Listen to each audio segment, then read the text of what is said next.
When Sarah was born, she actually wasn't expected to survive. We knew that there were a lot of issues with her. So she was born with a lot of physical anomalies and wasn't in the water for a long while because of all of her surgeries. When she was 2, she met with a Paralympic swimmer, had some photos taken, and seemed quite comfortable in the water with him. And then when she was 6, we watched him swim at Beijing Paralympics, and it was at that point in the lounge room cheering him on that she said, that's what I want to do. She said, when I'm at the Paralympics, you'll be able to cheer me on.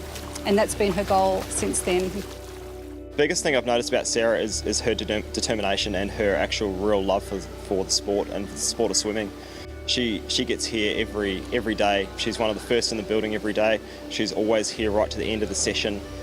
She's engaged in the session. She's always talking. She's always asking questions, always wanting to learn, always wanting to get better. I train 5 to 6 times a week and for 2 hours per day.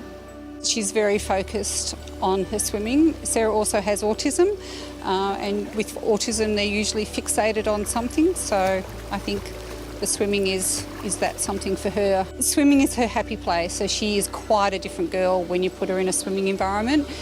Put her in another environment with other people, she's a lot more insecure and she doesn't like to talk to people or look at them.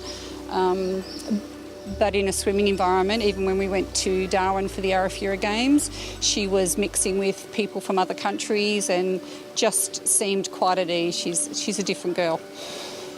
It's fun, you meet different people, get to go around the country competing, make new memories. Sarah has competed at a national level, just at the Australian Age Championships for the last couple of years. And we just actually come back from Adelaide competing in that, and only home a day, and then we went off to Darwin. The Arafura Games is an international meet. We weren't expecting really anything from it because it was on the tail end of the nationals. We went purely so Sarah could experience an international meet because she was so excited to have this opportunity. So we just went along, and she got there and she was so excited to be at an international meet. And then when she made the finals, she's saying, "Mum, I made the finals at an international meet," and it just meant the world to her. When she won her first medal, it just totally blew us away because we weren't expecting that at all. I competed in 5 events. I did a PB in 2 of those. I got into the finals for all 5 events. I medalled in 4 of them. So 2 bronze, 1 silver and a gold. I also broke the Queensland age record for 50 breaststroke and 5 Arafura records too. I remember when she was learning to swim, and it was such an effort to get those arms up out of the water, and I used to wonder if she was ever going to swim 25 metres.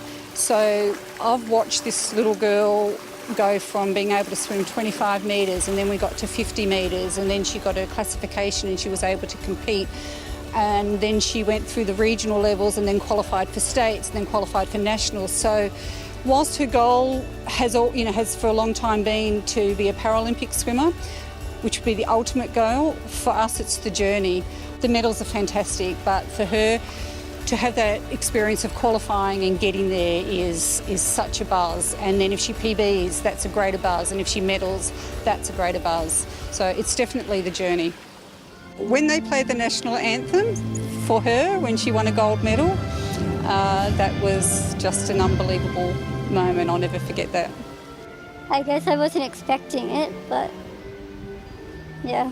Well, she wants to make the Australian Paralympics team.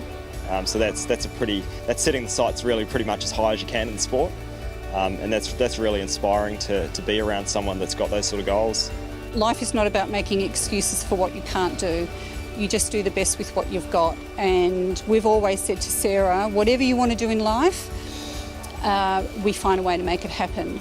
So your disability shouldn't stop you from doing anything.